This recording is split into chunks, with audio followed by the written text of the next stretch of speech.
Good morning. आज जो अपना प्रकरण है वो है भारतीय संविधान कैसे बना। अंग्रेजों की याददाश्त से जब भारत स्वतंत्र हुआ तो भारत ने अपना संविधान बनाया। वही बिंदु यह है कि ये संविधान कैसे बना। इसके लिए संविधान सभा का गठन किया गया। कैसे बना? संविधान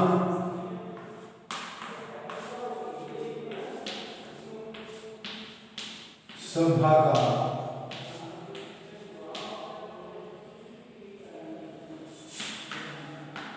गठन किया गया। संविधान बनाने के लिए संविधान सभा का गठन किया गया, जिसकी पहली बैठक 9 दिसंबर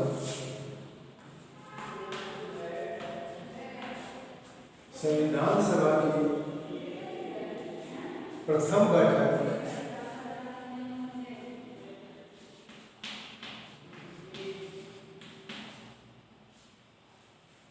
संविधान सभा की प्रथम बैठक 9 दिसंबर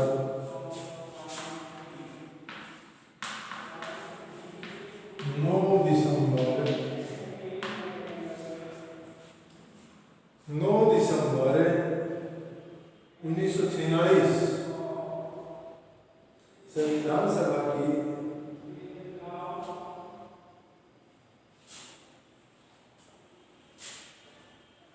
संविधान सभा की जो प्रथम बैठक थी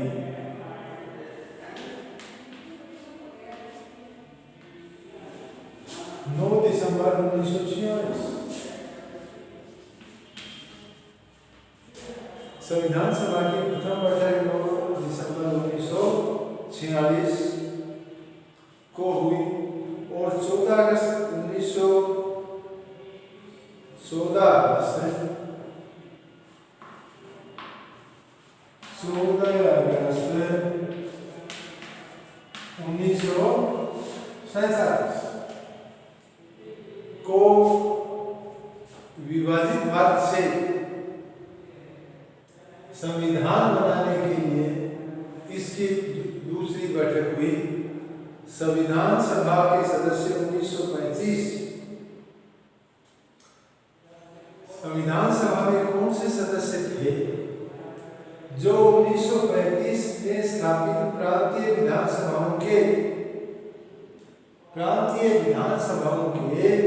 सदस्यों में विधानसभाओं के सदस्यों द्वारा अप्रत्यक्ष विधि से चुने गए थे और इसकी रचना उसी योजना के अनुसार हुई जिसे एक ब्रिटिश मंत्रिमंडल की एक समिति कैबिनेट मिशन ने प्रस्तावित किया था। कैबिनेट एक इंग्लैंड का एक समिति थी, कैबिनेट मिशन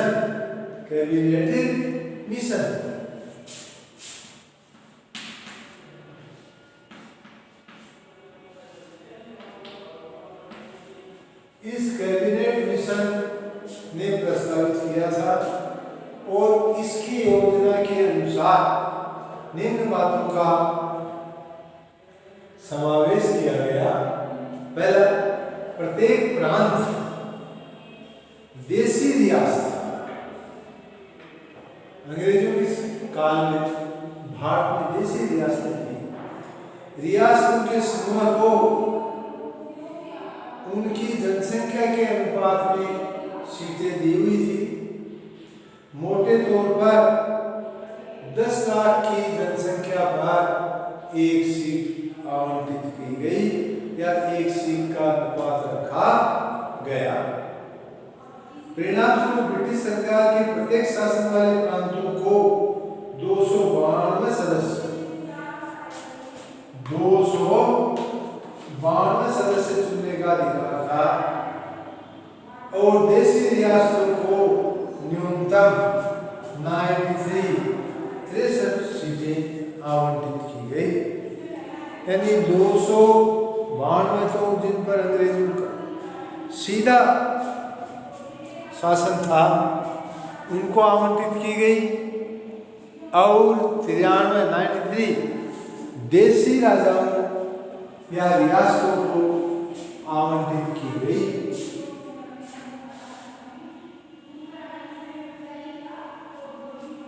और प्रत्येक प्रांत की सीटों को 3 प्रमुख समुदायों में बांटा गया। प्रत्येक प्रांत की जो सीट थी उनको 3 समुदायों में बांटा गया, हिंदू, मुस्लिम और सिख। और जनसंख्या के अनुपात में उनकी सीटें बांट दी गई। प्रांतीय विधानसभाओं में प्रत्येक समुदाय के सदस्यों ने अपने प्रतिनिधियों को चुना और समानुपातिक या एकल संक्रमण मत पद्धति का एकल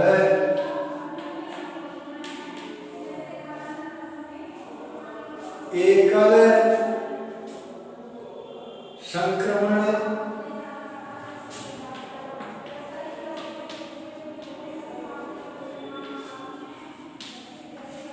मत पद्धति का प्रयोग किया गया। फिर देसी रियासतों के प्रतिनिधियों को चुनाव के तरीका उनके परामर्श से तय किया गया। संविधान इस परीक्षा में किस हद तक कामयाब होता है ये देखना आगे की बात थी। तो इस तरह से कैबिनेट मिशन ने जो प्रस्ताव किया उसके अनुसार संविधान सभा का गठन किया गया। फिर संविधान सभा का स्वरूप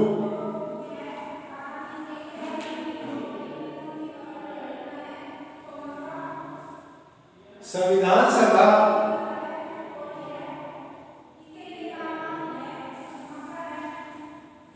के वास्तविक सदस्यों की संख्या घटकर 1947 में जब भारत का विभाजन हो गया तो संविधान सभा के सदस्यों की संख्या घटकर 299 हो गई।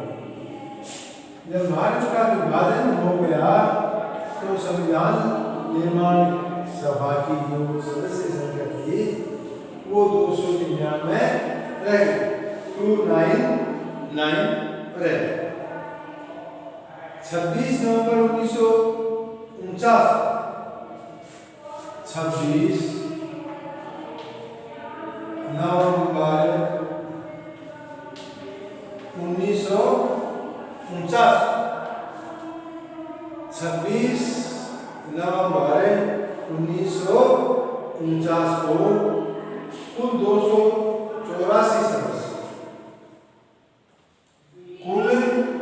284 सदस्य उपस्थित थे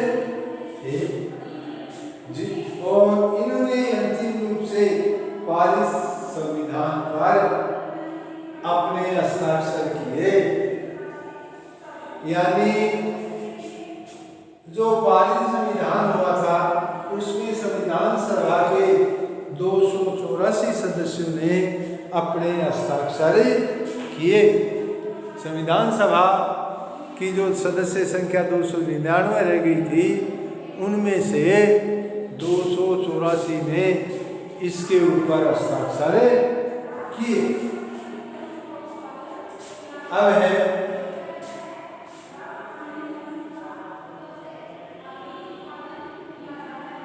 संविधान सभा के कामकाज की शैली।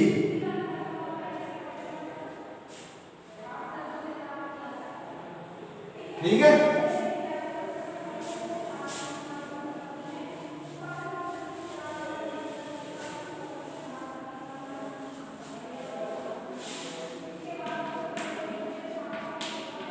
संविधान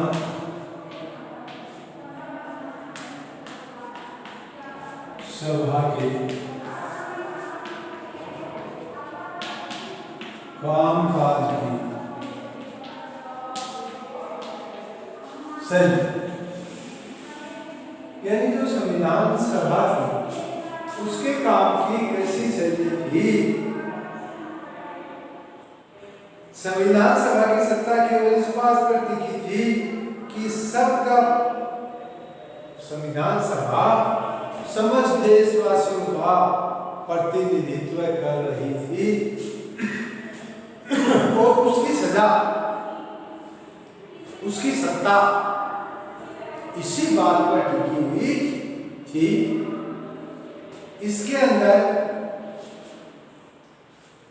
जहां प्रतिनिधित्व का दावा करने वाली किसी सभा के लिए वांछनीय है कि उसके लिए समस्त समाजों का उसमें प्रतिनिधित्व हो। संविधान सभा के सदस्यों ने पूरे देश के हित को ध्यान में रखकर विचार विमर्श किया। संविधान सभा के जितने भी सदस्य थे उन्होंने पूर्णतया मंथन करके उन बातों को ही स्वीकार किया जो राष्ट्रीय हित में थी या जन कल्याण के हित में थी। मतभेद वास्तव में वैध सैद्धांतिक आधार पर थे। कुछ मतभेद थे पर वो वैध में सैद्धांतिक आधार पर थे। भारत में शासन प्रणाली केंद्रीकृत होनी चाहिए या विकेंद्रीकृत। मुख्य मतभेद ये था कि भारत के अंदर जो शासन प्रणाली है वो केंद्रीयकृत होनी चाहिए या विकेंद्रीकृत, यानी सत्ता का केंद्रीयकरण होना चाहिए या विकेंद्रीयकरण। अब संविधान में संपत्ति के अधिकारों की रक्षा करनी चाहिए। इन बातों पर गहराई से संविधान में विचार हुआ। एक ही प्रावधान ऐसा है जो लगभग बिना किसी वाद विवाद के पास हो गया। एक प्रावधान संविधान में ऐसा था उसमें कोई वाद विवाद नहीं हुआ, वो था सार्वभौमिक मताधिकार, यानी भारत के प्रत्येक नागरिक को मत देने का अधिकार होना चाहिए। उसके अंदर धर्म, जाति, लिंग, रंग, निवास स्थान, वेशभूषा इसके आधार पर कोई भेदभाव नहीं किया जाना चाहिए।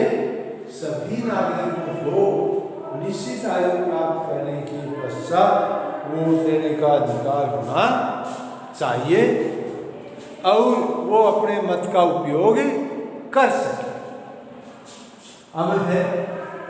अब पहले 21 वर्ष जब व्यक्ति की आयु हो जाती थी तो वह मतदाता बन जाता था, मतदाता बनने की योग्यता धारित कर लेता था।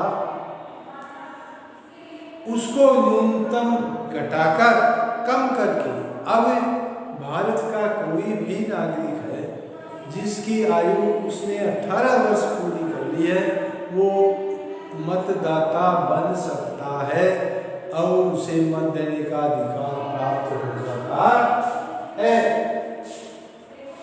संविधान सभा को असली ताकत इस बात से मिलती थी कि वो सार्वजनिक हित के लिए प्रयास कर रही थी।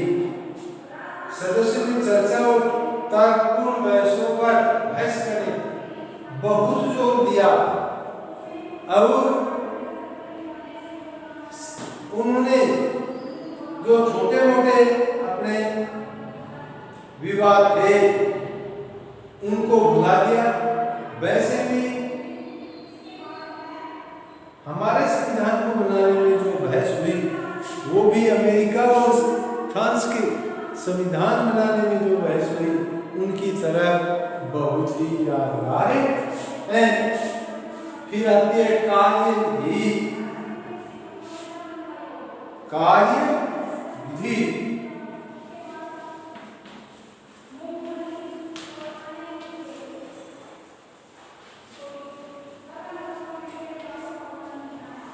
अब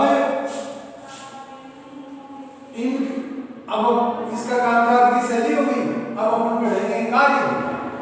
कार्य विधि यानी उनके कार्य करने की शैली क्या है और वो कार्य कैसे करते हैं। आमतौर पर पंडित जवाहरलाल नेहरू, राजेंद्र प्रसाद, पंडित जवाहरलाल नेहरू, राजेंद्र प्रसाद,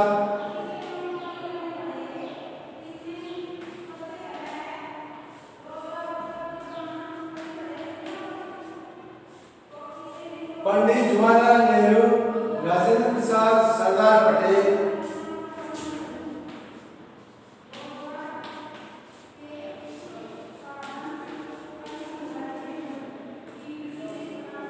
सरदार पटेल, इन्होंने B are Ambedkar,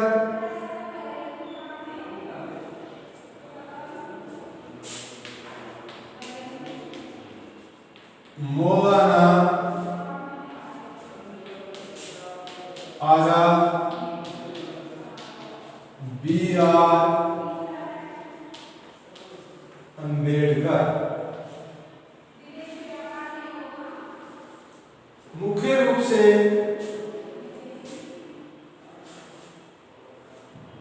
Pandit Jawaharlal Nehru, doctor Rajendra Prasad, Sardar Vallabh भाई पटेल, मौलाना आजाद और डॉक्टर भीमराव अम्बेडकर के नेतृत्व में विभिन्न कमेटियों का गठन किया गया जिनकी अध्यक्षता करते थे। अम्बेडकर तो कांग्रेस और गांधी के कड़े आलोचक थे। अम्बेडकर कांग्रेस और गांधी जी के बहुत बड़े आलोचक थे। वो दलित और पिछड़ी जातियों को उत्थान के लिए निरंतर प्रयास कर रहे थे। बहुत से मुद्दों पर एक दूसरे से असहमत भी थे, लेकिन उन्होंने ऐसे आम राज स्थापित करने का प्रयास किया कि फैसले आम राज से ही हों और कोई भी प्रावधान किसी खास हित या समूह के पक्ष में नहीं हो, सबके पक्ष में हो और हर सरोकार का ध्यान रखा गया। हर तर्क और शंका का समाधान बहुत ही धैर्यपूर्वक किया गया। संविधान सभा की बैठकें 166 दिनों तक चली। ये जिसने याद रखना, संविधान सभा की बैठकें 166 दिन चली। इन बैठकों में जो असहमति थी उन पर आम राय कायम की गई और संविधान का निर्माण किया गया। और इसके जो सत्र थे, संविधान सभा की जो बैठकें होती थी, उनके जो सत्र थे वो आम लोगों के लिए और अखबार के लिए पूर्णतया खुले रहते थे। कोई भी उसमें भाग ले सकता था। अब संविधान सभा के इनके नेतृत्व में जो विभिन्न कमेटियां बनी, उन्होंने संविधान का निर्माण किया। अब राष्ट्रीय आंदोलन की विरासत, राष्ट्रीय हमारा तो राष्ट्रीय आंदोलन चल रहा है।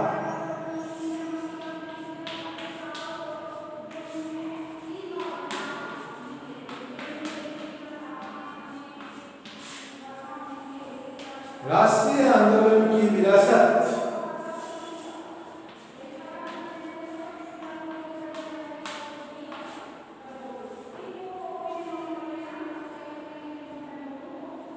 भारत की संविधान सभा इतनी विभिन्नतापूर्वक थी कि उन बातों पर आम सहमति नहीं बन रही थी जिनको संविधान में रखा जाना था। संविधान सभा केवल उन सिद्धांतों को मूर्त और आकार दे रही थी जो उसे राष्ट्रीय आंदोलन में विरासत में मिले थे, यानी राष्ट्रीय आंदोलन के अंदर उनको काम में लिया गया था। संविधान लागू होने के कई पूर्व से राष्ट्रीय आंदोलन में उन प्रश्नों पर चर्चा हुई थी जो संविधान बनाने के लिए प्रासंगिक थे कि संविधान में ये बातें होनी चाहिए। इसमें भारत में सरकार का स्वरूप कैसा हो, हमें किन मूल्यों का समर्थन करना चाहिए, किन असमानताओं को दूर किया जाना चाहिए। इन बहसों से जो इन पर बहस हुई उनसे प्राप्त निष्कर्षों के फलस्वरूप ही हमारे संविधान का निर्माण हुआ। सर्वोत्तम सारांश हमें नेहरू द्वारा 1946 में प्रस्तुत, नेहरू जी ने 1946 में एक प्रस्तुत उद्देश्य प्रस्ताव में मिलता है कि प्रस्ताव में संविधान सभा के उद्देश्यों को परिभाषित किया गया था कि संविधान की सभी आकांक्षाओं और मूल्यों को समाहित किया। इसमें संविधान के उद्देश्यों को परिभाषित करते हुए उन्होंने लिखा कि संविधान के मौलिक प्रावधान कहा गया था जिसमें समाहित मूल्यों से प्रेरित और उनका सार। इस तरह से राष्ट्रीय आंदोलनों में हमारे संविधान की रूपरेखा तय की गई और हमारा संविधान बना।